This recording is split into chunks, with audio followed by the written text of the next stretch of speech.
Buwan na yan, boss. Dali! Dali! Si OG Nilo. Mula ngayon, ako na ang bagong Panginoon. Kung sino man sa inyo ang tumututol,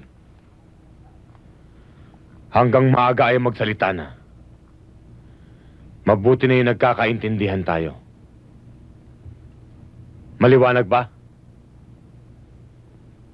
Good.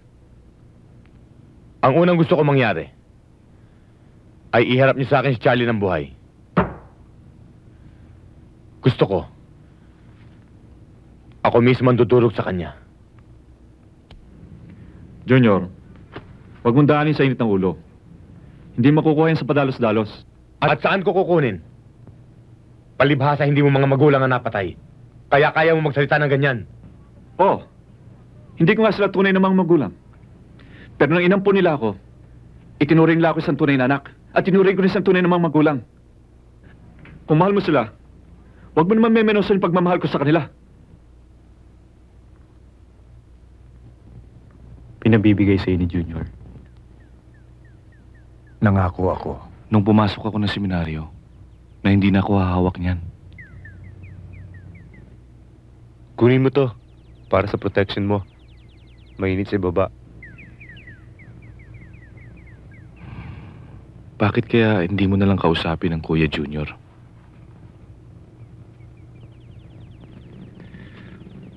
Mahirap kausapin si Junior ngayon eh. Nagiging mainitin ang ulo. Ako nga nag-aalala sa kanya eh. Ayaw makinig. Pati nga ako ayaw kausapin eh. Kailan pa kaya magbabago ang ugali ng Kuya? Ikaw na kumausap sa kanya. Kuya naman. Kung ikaw nga ayaw kang pakinggan. Ako pa. Sama mo ito! Ay! Sama mo!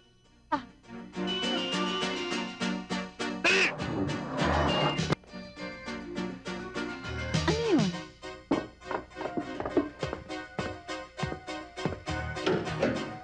Wala ba? Dun!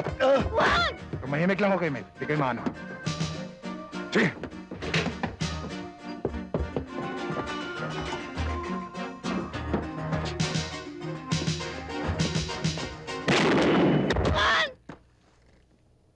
Ano yun?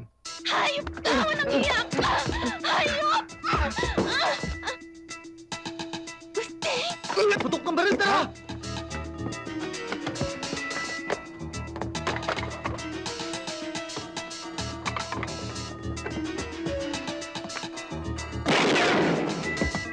Boss, bilis! Anong nangyari? May tao! Dibat na!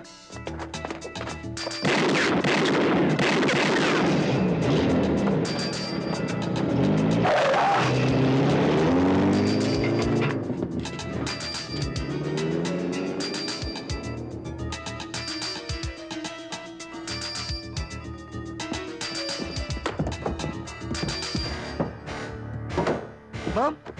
Ma'am? Sir? Mrs.? Nardo, dalhin natin sila sa ospital. Beto, dali mo, handa mo sa sakyan. Oo, Nardo. Mrs.?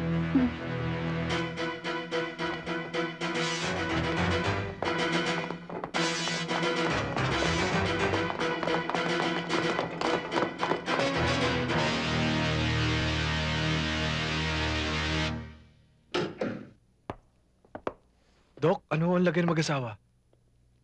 Ikinalulungkot ko sabihin, patay na si Mr. Ramirez. Ang misis naman niya ay inooperahan pa ni Dr. Garcia.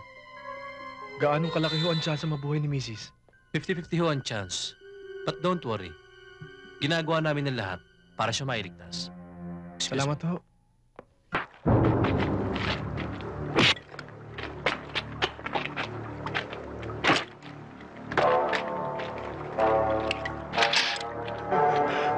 Ito! Sakang ulubong! Huwag kayo! Bawa ka! Angas! Ay hindi binubuhay dito!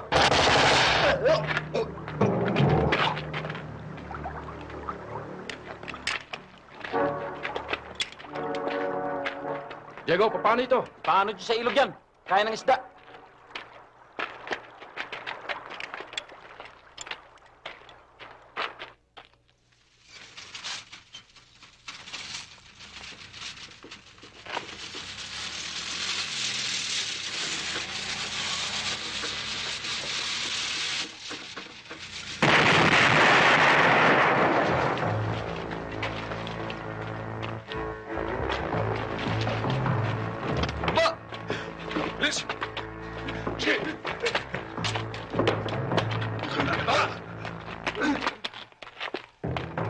Kailangan lang namin ng mga dala nyo. Sige, takbo na!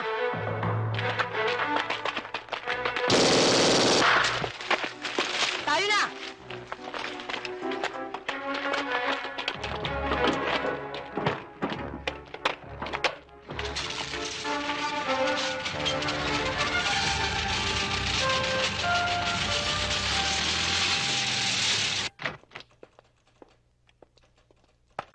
Naimbestigahan ko, sir, na maraming palang illegal na armas dito, lalo na ho dun sa hacienda ni Apoleog. May sarili palang private army yun, sir, eh. May mga lisensya ho ba mga armas nun? Meron. For security purposes. Dahil madalas daw lumusob ang mga NPA sa lugar niya. Sit down. Thank you, sir. Eh, mabuti kung ganun nga ho, sir. Kaya lang nalaman ko na ginagamit lang nila para magkaroon sila ng dahilan na malisensya ng kanilang mga armas. Dumadayin na ho yung mga nasasakupan nila, sir, eh. Sobra daw ang ginagawa ang pang-aabuso ng mga tao ni Apoleog. Ano ngayon ang binabalak mong gawin? Well, I want to investigate further, sir. Mas magaling ho niyan, eh, kumpiskahin ko lahat ang kanilang armas kahit pansamantala. Do whatever you think is best, Major.